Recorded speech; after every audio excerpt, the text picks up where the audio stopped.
हमारा नीतीश, हम सबका नीतीश, बिहार का नीतीश या भारत का नीतीश, कुछ भी कह सकते हैं। नीतीश है तो सबके, इसमें दो राय नहीं है। हम सबके साथ रहते हैं और बाकी लोगों के साथ रहते हैं। कभी कभी कन्फ्यूजन सा हो जाता है कि एक्चुअली वो रहना किसके साथ चाहते हैं। पूरी दुनिया में लोग इनकी नज़र ज़रूर रखते हैं। पॉलिटिक्स के मामले में अगर नाम आता है तो नीतीश का नाम ज़रूर आता है, और पूरी भारत की नज़र तो है ही नीतीश पे कि नीतीश कब किसके पार्टी के साथ अलायंस कर लेते हैं और कब किसके साथ मिल जाते हैं। तो हर कोई अपनी अपनी फिराक में अपने अपने राजनीतिक माहौल बनाने के फेर में लगे रहते हैं। और बिहार बस ये समझने की कोशिश करता है कि हम वोट दें तो किसे दें, अगर वोट देना है तो किस पार्टी को देना है। फाइनली हमें बिहार में लोगों को तो इतनी समझ में आ गई होगी, चाहे आप वोट किसी को दो लेकिन सीएम तो बनेंगे नीतीश कुमार ही। तो ये सब सारी अटकलें चलती है, सारी चीज़ों को लेकर के चलती है। हर पॉलिटिकल पार्टी अपना अपना अंदाज लेकर के अपने अपने तरीके से काम करते हैं, और उसमें नीतीश कुमार का जो काम है बिल्कुल अलग है, उनकी पहचान है बिल्कुल अलग है। कभी कभी तो लोग उन्हें पलटू राम भी बोलते हैं, पलटू चाचा बोलते हैं, पलटी मारने वाले चाचा बोलते हैं। पता नहीं कब मुँह कर जाएंगे, कब अपनी बातों से हट जाएंगे, अपने दावे कब हटा देंगे, कब अपनी दावे रख देंगे। तो लोग भ्रमित रहते हैं, और इसी चक्रों में नेतागण भी कभी कभी भ्रमित हो जाते हैं, कभी कभी उनको लेकर के कटाक्ष भी कर देते हैं। तो हम यही सोचते हैं कि नीतीश कुमार अगर ऐसे रहेंगे तो चलेंगे कैसे, कभी इस पार्टी तो कभी उस पार्टी, कभी उस पार्टी। ऐसे में तो नीतीश कुमार का तो राजनीतिक माहौल, या कहते हैं ना, राजनीतिक का जो लोटा है ना, वो डूब जाएगा। यानी उनकी अच्छी खासी चलता जो बस्ती है राजनीतिक पॉलिटिक्स का, वो ख़त्म ना हो जाए। इस तरह से पार्टियां बदलते रहते हैं। क्या आपको लगता है कि ये उनकी कमजोरी है या उनकी ताकत है? कभी कभी तो ऐसा लगता है कि इनकी ताकत ही है। कभी कभी कमजोरियां हमें नहीं पता चल पाता, लेकिन कमजोरियां ही ताकत है। क्या पता है यही ताकत की वजह से 20 साल से आज बिहार के सिंहासन पे विराजमान है। ये भी तो हो सकता है। अगर नहीं रहते, अगर इनकी ये कमजोरी रहती तो शायद कब का बिखर गए होते। क्या ऐसा क्या सोचते हैं, ऐसा ट्रिक क्यों लगाते हैं? हमें भी कभी कभी जानने का दिल करता है कि ऐसा क्यों होता है। एक एलजेपी के नेता थे रामविलास पासवान, उनका छवि अलग था। वो भविष्य निधि थे, वो देखते थे भविष्य में किसकी सरकार बन रही है, उसके साथ पहले ही मिल जाते थे। और ये है कि सरकार बनते बनते उलट फेर कर देते हैं। इनकी थोड़ी अलग है, तो पहचान भी अलग है। और हर पार्टी दल कभी इतना मैत्रीपूर्वक बातें करने लगते हैं और कब एक दूसरे को झड़प में उतर जाते हैं तो समझ में नहीं आता। एक दूसरों को तू मैं तक भी बात हो जाती है, चाहे वो आरजेडी हो चाहे वो बीजेपी हो, किसी को बख्शते नहीं हैं। और मित्रता भी करते हैं तो लगता है कि पुराना घराना मामला है और पुरानी दोस्ती है। आइए समझने की कोशिश करते हैं कि ये नीतीश कुमार सीएम कैंडिडेट के रूप में कैसे आए। आपके मन में भी ख्याल आ रहा होगा, हमारे मन में भी आया था, इसलिए यह वीडियो आपके साथ है। इससे पहले 1980 के दशक था, लालू राज जिसको बोलते थे, लालू राज चलता था और हर जगह लालू का ही कहते ना और चलता था, लालू का ही राजस्व चलता था। पूरे लालू परिवार, यादव परिवार में ही ये सारे सिस्टम था और इसी तरह से सरकारें चलती थी। और कई सालों तक उन्होंने भी बिहार के धरती पर राज किया है। और उस समय नीतीश उनके सहायक, डिप्टी सीएम, ऐसे कई पदों पर रहे हैं और काम करते रहे हैं। और उस समय एक जॉर्ज फर्नांडिस और नीतीश कुमार ने पार्टी बनाया था जिसे समता पार्टी कहते थे। उस पार्टी से लेकर के इनको मिलना जुलना ये सब सारी चीज़ें चलती थी। लेकिन कहीं ना कहीं एक सत्ता पाने की चाह, एक लालच, एक ख्वाब उनके जीवन में भी था। हर कोई के जीवन में रहता है कि हम अपनी पार्टी से आगे बढ़ें। ये चीज़ें आई।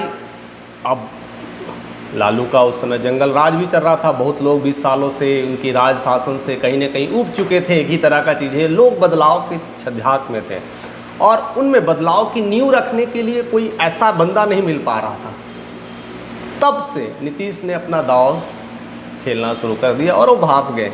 कि अगर मुझे आगे निकलना है तो इन्हीं लोगों में से कटना होगा और आगे बढ़ना पड़ेगा।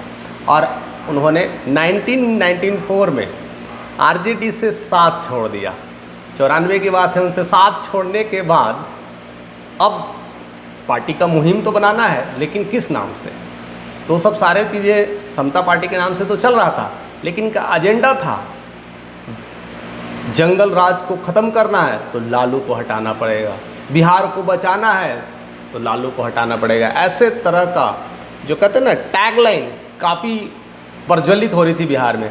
जंगल राज को ख़त्म करो, लालू को हटाओ, लालू को हटाएंगे तभी जंगल राज ख़त्म होगा, बिहार को बचाना है तो लालू को हटाना होगा। ऐसे बहुत सारे कई जगह मोर्चे खुल रहे थे, ऐसे कई सारे विवाद हो रहे थे। और उस विवाद में लालू और नीतीश की खनबन शुरू हो गई थी और आपस में झगड़े भी शुरू हो रहे थे। एक दूसरे को कटाक्ष करते थे, पहले खुलेआम तौर पे भाषण में एक दूसरे को तू मैं में होती है। इवन आज भी देखने को मिलता है। पॉलिटिक्स में कुछ भी हो सकता है, हम इसे कह नहीं सकते, बट उस समय से वो चल रही थी। आती है बात उसी बीच में इलेक्शंस का था और बिहार का बंटवारा, 2000 में बिहार का बंटवारा हो जाता है और झारखंड अलग हो जाता है। 15 नवंबर 2000 को बिहार से झारखंड अलग। अब बिहार और झारखंड अलग होने से बहुत सारी चीज़ें कन्फ्यूजन्स पैदा कर रही थी और कई सारी चीज़ें लेकर के हो रही थी। अब बिहार में राजनीतिक माहौल था और थोड़ी सी छोटी पड़ गई थी और उधर कुछ पार्टियां उधर शिफ्ट हो गई थी, कुछ इधर शिफ्ट हो गई थी। अब इसी में अब और दाव खेलना था और वर्चस्व जमाना था। यहाँ तक ज़्यादातर जो पार्टी थी बिहार में आरजेडी की ही थी और उसी तरह से चलती थी। तो जंगल राज होने का एक और कारण था कि एक झारखंड का एक नींव रखा गया था। तो झारखंड तो जंगलों का ही राज्य है, पूरे जंगल और पहाड़ों से ही घिरा हुआ है, कोयले खदानों से घिरा हुआ है। तो वो राज कहीं ना कहीं छूट रहा था और चीज़ें यहाँ पर कुछ और तब्दील हो रही थी। अब बिहार में अब जंगल राज नहीं चलेगा। अब यहाँ पर जंगल राज अगर चलाएंगे तो खून खराबा और सारी चीज़ें दिखने लगेगी जो कहीं ना कहीं झारखंड में छुप जाती थी। तो अब दिखने लगी और इसका मुद्दा और उठाने लगा और इसी तरह से पार्टी ब्रेक हुई। और उस समय नीतीश कुमार पहली बार सीएम बने 2000 में और वो भी बने मात्र 7 दिन के लिए। खलबली तो मच रही होगी, पहली बार बने और भी 7 दिन के लिए, तो और कुछ चीज़ें चेंज होने की कोशिश की है और फिर उलटफेर चलते रहा और फिर से लालू सरकार ने अपना दाव खेल लिया और वहाँ से चलने लगे। लेकिन उन्होंने छोड़ा नहीं। अब लगा कि अब ऐसे नहीं चलेगा, अब हमें एक नई पार्टी खड़ी करनी पड़ेगी। उसके बाद 2 साल के अंतराल के बाद 2003 में 30 अक्टूबर 2003 को उन्होंने नई पार्टी इस्टेब्लिश की जिसको बोलते हैं जनता दल। जनता दल के नाम से जनता का दरबार लगाना शुरू, जनता से लोगों से मिलना, कनेक्ट होना। ऐसा लगा कि स्वामी जी आ गए और लोगों के दुख हरण कर रहे हैं, लोगों को दुख सुख को देख रहे हैं, ध्यान में रख रहे हैं और कुछ बिहार में कुछ बदलने वाला है। क्योंकि जनता को सुनने वाला उस समय कोई नहीं था और पहली बार जनता दरबार ये सब लगने लगा और लोगों की तकलीफ़ें, लोगों की प्रॉब्लम समस्याओं का सुनना शुरू हो गया और जनता दरबार से नीतीश काफ़ी फेमस होने लगे और 2005 के इलेक्शंस में उन्होंने अलायंस कर लिया था बीजेपी के साथ और वो जीत गए और 2005 में अच्छी खासी सरकार बन गई और जनता दरबार फिर से फेमस होने लगा। और जनता दरबार की वजह से ये काफ़ी चर्चा में भी रहते थे और धीरे धीरे इन्होंने वर्चस्व स्थापित करना शुरू कर दिया। अब लोगों में सुर्खियाँ बटोरना यही तो था कि आगे बने रहना और देखते देखते 2010 में भी बीजेपी के साथ अलायंस करके फिर से सरकार बना दी। अब ये सब सारी चीज़ें चल रही थी। अब इतना सारा चीज़ चलने के बाद आ जाता है 2014, अब आता है पीएम का इलेक्शन। वहाँ पर उस समय तक भी अब देखिए क्या क्या मामला चेंज होने लगता है। अब बहुत सारे सरकार में परिवर्तन हो रहे थे, बहुत सारे चेंजेस हो रहे थे और उस समय एक पीएम कैंडिडेट का अलग डिमांड चल रहा था। उस समय कोई पीएम कैंडिडेट के रूप में कोई सही नहीं थे। मनमोहन सिंह थे, लेकिन अब उतने लोग उन्हें भी नहीं पसंद कर रहे थे। 2 टर्म से उन्होंने देख लिया था कि जिस तरह से वो चुप्पी साधते हैं तो शायद कोई चुप्पी को तोड़ने वाला कोई नया नेता चाहिए। और उस समय कांग्रेस के पास कोई और हथियार नहीं था, एक सोनिया और दूसरा राहुल। सोनिया को लोग विदेशों की महिला समझ करके नकार रही थी, तो फिर चेहरा एक राहुल का ही चेहरा था और उसको लेकर करके आपस में कांग्रेस में थोड़ी सी तो मैं और आपस में पार्टी को लेकर करके और पीएम कैंडिडेट को लेकर के ये सब सारी चीज़ें चल रही थी। और नीतीश कुमार भी मजे खिलाड़ी हैं, उन्होंने भी सोचा कि कहीं ना कहीं यहाँ से भी कुछ हो सकता है। और दूसरी तरफ मोदी सरकार उस समय गुजरात में 20 सालों से राज कर रहे थे, उनकी अलग पकड़ थी। और साथ साथ उनकी जो एक पार्टी थी बजरंग दल, ये सब जो सारी चीज़ें थी, और उनको लेकर के वो काफ़ी मोर्चा खोल रहे थे। और देखते देखते उस समय पीएम बन गए मोदी जी। अब वहाँ पीएम बनने के बाद यहाँ पर अब फिर से बिहार में खलबली थी कि सीएम का क्या होगा। और फिर उस समय जब बनने की बात थी तब पीएम के कैंडिडेट के लिए उफान आ रहा था, तो वो धीरे धीरे आरजेडी से मिलना शुरू किया और 12 में भी अपना सत्ता परिवर्तन कर दिए थे, यानी उन्होंने बीजेपी को छोड़ दिया था। लेकिन जैसे ही पीएम फिर से सरकार आ गया, यानी सेंट्रल में आ गए पीएम, तो अब लगा कि नहीं इनके साथ हटना अच्छा नहीं है। फिर से आरजेडी को छोड़ करके फिर से चले गए, बीजेपी में अलायंस कर लिए और फिर से सरकार बना लिए। फिर 2015 आते हैं, फिर से वही अलायंस काम करता है। आप समझ गए कि गड़बड़ हो जाएगा, समीकरण खराब होने वाला है, यानी चीज़ों को भाप लेते थे। कहें आरजेडी को बाय बाय टाटा और बीजेपी को फिर से साथ दिया। 2015 में फिर से बहुत अच्छे यशस्वी सीएम के कैंडिडेट में फिर से उन्हें स्वागत किया गया। और उस समय उन्होंने मुद्दा रखा था दारूबंदी, और दारूबंदी की इस मुद्दा ने, शराबबंदी की इस मुद्दा ने उन्हें काफ़ी हाईलाइट कर दिया। और पूरे बिहार में बहुत सारे महिलाओं को तकलीफ़ होती थी शराब को लेकर के, उनके पति के साथ छेड़खानी करना, प्रॉब्लम्स होना, अरे तरे करना, गाली गलौज, ये सब सारी जो नशे के रूप में जो किया जाते थे, बहुत सारे प्रॉब्लम्स हुआ करते थे। कहीं न कहीं बिहार के लोगों ने उन्हें और सराहा और उसमें उन्होंने बहुत सारे नाम बटोर लिए। अब नाम बटोरने के बाद तो सीधे अब और नाम आ जाता, तो अब लगता है कि अब मेरी पहचान थोड़ी बढ़ रही है। फिर से अब आने लगा सुगबुगाहट, क्योंकि 19 का इलेक्शन था पीएम का कैंडिडेट का। अब उन्हें लगा कि इस बार तो दाव खेल लेना है, अब धीरे धीरे सीढ़ी आगे बढ़ना है। और क्यों ना हो, हर कोई चाहता है कि अपने लेवल से एक बड़े लेवल पे जाए। जिस तरह से मनमोहन सिंह बने और उस तरह से काम किए, कैसे कैसे वो डायरेक्ट पीएम बने, उसके बाद नरेंद्र मोदी एक सीएम से उठ करके पीएम में बने, तो यहाँ पर भी तो हम कम किसी से थोड़ी हैं। नीतीश कुमार की भी यही लालसा थी कि इस बार नहीं 19 में आ जाएंगे। और फिर से वहाँ से अलायंस की चीज़ें चल रही थी और कांग्रेस में भी ये सब सारी चीज़ें थी। उस समय कांग्रेस में बहुत सारे लोग मिलना शुरू किए और इंडिया करके अलायंस बना था, जिसमें केजरीवाल भी मुहिम छोड़ दिए अपना, ममता बनर्जी भी साथ हो गए, अखिलेश यादव साथ हो गए, यानी कांग्रेस के तरफ से कई सारी पार्टियां, आरजेडी भी शामिल हो गई। अब लगा कि नीतीश, हाँ अब मामला बनता है इसमें घुस कर करके पीएम का पद ले लेना है।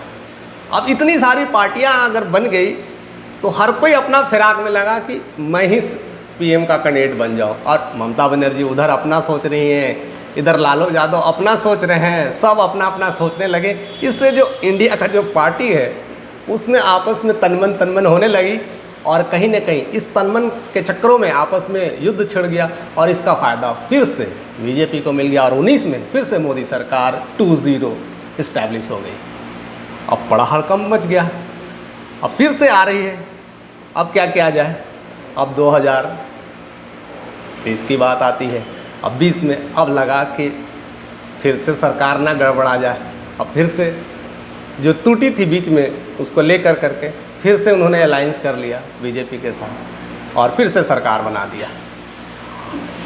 देखते ही देखते उन्होंने ऐसे ऐसे करते करते 7वीं 8वीं बार सीएम के कैंडिडेट के रूप में शपथ ले चुके थे। अब लोगों का तो भरोसा बिहार से उठने लगा था कि वोट किसे दिया जाए। अब समझ में नहीं आ रहा था, लेकिन कहीं ना कहीं जो चाहत है ना, इंसान को बस चाहत ही सब कुछ कराती है। और वो चाहत नीतीश कुमार में दिख रहा था कि पीएम का पद, एक बार तो कुर्सी पर बैठ ही जाना है किसी न किसी तरह, बस एक बार बैठ लो, फिर उसके बाद हमें बस चाहत नहीं रहेगी, अब मिले चाहे ना मिले। बट वो था, कई सारे मंत्री पदों संभाल चुके थे सांसद के रूप में, रेल मंत्री से लेकर और भी कई सारे वित्त मंत्री वाले कई सारे काम किए थे। और उसके बाद लेकिन चाहत थी वो पीएम कैंडिडेट। अब आता है 2024 का इलेक्शंस को लेकर के, अब मौका उनको लग रहा था कि ये लास्ट मौका है, इस बार नहीं तो कभी नहीं। अब जैसे ही 2024 तो शुरुआत तो पहले ही से हो जाती है, फिर इंडिया ने अपना अपना इस्टेब्लिश करना शुरू किया था। लेकिन पिछले बार उन्होंने गलती कर दी थी, आपस में झगड़ रहे थे, तो इस बार थोड़ी काफ़ी समझदारी दिखा रहे थे और उसमें राहुल गांधी की भूमिका पहले से काफ़ी बढ़ गई थी। अब उन्होंने भारत जोड़ो यात्रा भी शुरू कर दिया था और लोगों से जुड़ना, और कहीं ना कहीं एक नए अध्यक्ष के रूप में लोगों ने उन्हें देखने लगा, और साथ साथ कहीं ना कहीं उनका रिप्रेजेंटेशन एक अलग होने लगा कि पीएम कैंडिडेट कोई है तो राहुल गांधी है। लेकिन दाव में और सीनियरिटी में एक ये भी थे कि अगर होगा तो कहीं ना कहीं हमारे पास तो मेजोरिटी है, उसको ले करके तो हम तो डिमांड कर ही लेंगे। तब उन्होंने 2022 में फिर से बीजेपी का साथ छोड़ा और इधर आरजेडी के साथ मिल करके फिर से बिहार में सरकार को बदल दिया, और रहे तो चीफ मिनिस्टर हैं, फिर से चीफ मिनिस्टर हैं और डिप्टी सीएम बना दिए, फिर से तेजस्वी यादव को बना दिए, और फिर से गठबंधन चल रहा था। अब पूरी प्लानिंग तो चल रही थी, लेकिन 2022 के बाद उन्हें साल भर में ही लगने लगा कि यहाँ पर तो जा तो रहे हैं, लेकिन मुझे नहीं लगता है कि ये पीएम कैंडिडेट हमें मिलने वाला है। ये राहुल गांधी जिस तरह से अप्रोच कर रहे हैं, धीरे धीरे सुगबुगाहट थी कि राहुल वर्सेस मोदी। अब राहुल वर्सेस मोदी में नीतीश कहाँ से टपके, अब तो गड़बड़ मामला है, अब यहाँ से कुछ ना हो सकता है। और उनकी पॉलिटिक्स को लेकर के उधर भी अपनी राजनीति को लेकर के दोनों तरफ अनबन चल रही थी, और मोदी 3-0 में लगे हुए थे और 400 पार का नारा लेकर के लग रहे थे, और जिस तरह से अपना चीज़ों को पकड़ रहे थे, और कहीं ना कहीं बीजेपी को लगा कि बिहार की राजनीति को हमें समझना पड़ेगा। तब उन्होंने एक नया दाव खेलने लगा, और बिहार में बहुत सारे, उस समय रामविलास की पार्टी भी बिखर रही थी, और रामविलास शहीद कहते ना, जब रामविलास जी का निधन हुआ था उनके बाद से भी पार्टी बहुत सारी चीज़ें चरमरा गई थी। और उसी समय बीजेपी ने रामविलास के बेटे चिराग पासवान पर भी अपना दाव पंच लगाया, और चिराग पासवान भी कहीं ना कहीं बीजेपी के समर्थक थे। तो उन्हें लगा कि इधर लेकर के कुछ हम समीकरण को उलट फेर कर सकते हैं, और हुआ भी वही। जो सपना बीजेपी देख रहे थे शायद वो सही हो रहा था, और देखते देखते ये सब सारी चीज़ें चल ही रही थी, ये मामला चल रहा था, और बिहार की पॉलिटिक्स को तोड़ने में भी लगे थे कि अगर नहीं तो नीतीश कहीं ना कहीं हमारी टांगें तोड़ सकता है, अगर टांगें तोड़ेगा तो कहीं ना कहीं हमें पीएम कैंडिडेट से वंचित कर सकता है, और वो अपनी डिमांड रख सकते हैं। अगर वो डिमांड नहीं देंगे तो दूसरी पार्टी में कहेंगे हमें पीएम बनाओ, हम उधर पार्टी में मिल जाएंगे। तो एक बड़ा एजेंडा था और बहुत सारी तकलीफ़ें थी, और धीरे धीरे और यहाँ भी चल रहा था कि क्या करना है क्या नहीं करना है, और इसी बीच में सब उधेड़-बुन में चल रहा था, और बीजेपी भी अपना दाव पेच लगा रहे थे, क्योंकि उनके साथ भी तो कोई है, कोई चाणक्य बैठा है जो पूरी भारत पे नज़र रख रहा है, केवल बिहार पे नहीं रख रहा है। तो हर जगह उनकी भी नज़र थी, और इधर 2024 का इलेक्शन हुआ, और बिहार में जिस तरह से प्रभुता मिल रही थी नीतीश को, वो धीरे धीरे कहीं ना कहीं चिराग की तरफ भी शिफ्ट हो गया, और चिराग ने अपना 5 कैंडिडेट को जिताया, और जिस तरह से 100% स्ट्राइक रेट से आगे बढ़े, तो वो जो समीकरण है धीरे धीरे वो छटने लगा, और कहीं ना कहीं उस समय भी आरजेडी के लोग पसंद करने लगे। तो अब लगा कि नीतीश को अब गड़बड़ हो जाएगा, फिर से पता तो है अभी तो पीएम तो बनना नहीं है, पता नहीं शायद सीएम का भी कैंडिडेट भी कुर्सी कुछ ना कुछ डगमगाने लगे। तो यहाँ पर भी उन्होंने अब चाल चला, पहले तो पूरी तैयारी की, पूरी कोशिश की, और बीजेपी में मिल कर के बहुत सारे आपने देखा होगा कि 3-0 का किस तरह से शपथ ग्रहण में क्या क्या चीज़ें हुई, क्या क्या चीज़ें डिमांड करने लगे, और फिर स्पेशल राज की बात करने लगे, क्योंकि 2025 का इलेक्शन जो है सर पे है। अब टेंशन तो 25 का आ रहा है ना, 24 के बाद तो अगला तो कैंडिडेट सीएम कौन होगा। अब टेंशन इस बात की हो रही है कि 2025 में किसकी सरकार। अब यहाँ पर ताम झाम बहुत चल रहा है, अब तो यहाँ सेंट्रल में तो अब आ गए हैं मोदी जी। अब उन्हें लग रहा है कि बिहार को तो कहीं ना कहीं अगर उन्हें डर है तो कहीं ना कहीं नीतीश से ही डर है। वो कब मिलेंगे और कब बदल जाएंगे इन्हें हर कोई को पता नहीं चलता, और मिलाने के लिए बहुत सारी चीज़ें त्याग की ज़रूरत पड़ती है। और शायद उसी चक्कर में इस बार के बजट में केंद्र ने बिहार को सौगात के रूप में इतनी सारी चीज़ें दी हैं, अदरवाइज आज से पहले कभी नहीं हुआ था। तो ये डर कहीं ना कहीं उन्हें भी है। तो इस समीकरण में क्या क्या चीज़ें उलटफेर होने वाला है, और अब ये भी भाप रहे हैं कि अब आने वाले समीकरण में जिस तरह से चिराग पासवान ने एंट्री मारी है, तो आने वाला टाइम 2025 के इलेक्शन में वो कई और जगह अपने कैंडिडेट को तो खड़ा करेंगे। अगर वहाँ पर स्ट्राइक रेट उनका 100 तो नहीं, अगर 80% भी हो गया, और वो तो बीजेपी के भक्ति हैं, तो हमारा समीकरण गड़बड़ा जाएगा। तो इन सब सारा चीज़ों का समीकरण को देखते हुए अभी बिहार का जो इलेक्शन है बहुत ज़्यादा क्रुशिकल है, और उसमें नीतीश कुमार का रोल भी बहुत ज़्यादा क्रुशिकल है। क्या आपको लगता है आज भी 2025 में जनता चाहे जिसे भी वोट दे, बनेंगे तो नीतीश सरकार? हम इसी शब्दों से शुरुआत भी किए थे और इसको विराम देने की कोशिश करेंगे, क्योंकि पॉलिटिक्स का जो टॉपिक्स है नेवर एंडिंग टॉपिक्स है। हम अलग वीडियोस में फिर से आएंगे और फिर नया खुलासा के साथ आएंगे और कुछ नए डिटेल के साथ आएंगे, जिससे समीकरण और भी काफ़ी चेंज हो सकता है, परिवर्तन आ सकता है, और वो परिवर्तन हम देखने को इस वीडियोस के माध्यम से इस वीडियोस के माध्यम से ही हम देख पाएंगे, और इस चैनल के माध्यम से हम समझेंगे कि क्या क्या चीज़ें हो रहे हैं। ऐसे बहुत सारे मैंने खास करके पॉलिटिक्स में बहुत सारे ऐसे वीडियोस बनाए हैं जो काफ़ी इंटरेस्टिंग है, काफ़ी दिलचस्प है, और कई सारे डाटा ऐसे हैं जो काफ़ी आपको समझने में हेल्प करेंगे। बहरहाल हम इस टॉपिक पे आते हैं कि इस बार हम वोट किसे भी देते हैं तो क्या सरकार नीतीश की ही बनेगी, कि वोट देने के बाद सरकार बदल जाएगी? कौन सा नया चेहरा फिर से आने की तैयारी में है, कि इस बार फिर से नीतीश की सरकार बनेगी?